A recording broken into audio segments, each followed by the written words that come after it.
4 days after my 20th birthday, I committed the crime that got me here, which is attempted murder.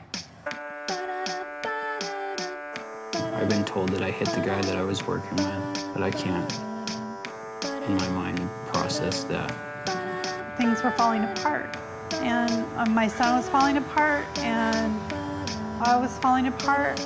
A dark, gloomy cloud just overcame me, and I developed an illness.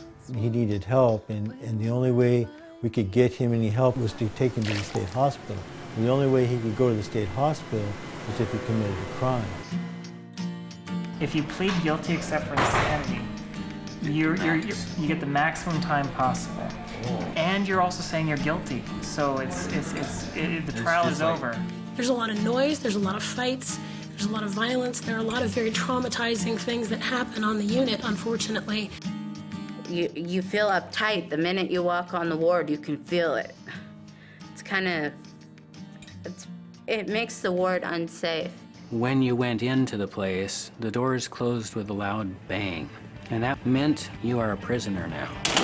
When you're by the visitor center, which those gates were, and you have those doors banging all of the time, what's that do with your mental illness?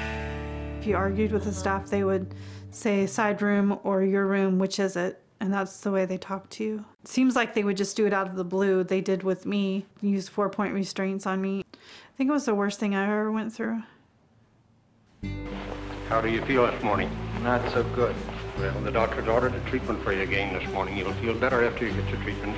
People who take the time to understand a person with an illness have to take a lot of understanding and patience, because it's hard to understand, difficult to put up with a long, elaborate story, explanation to get to the truth.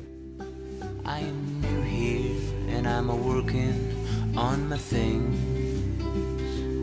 Everybody knows, everybody knows, everybody knows.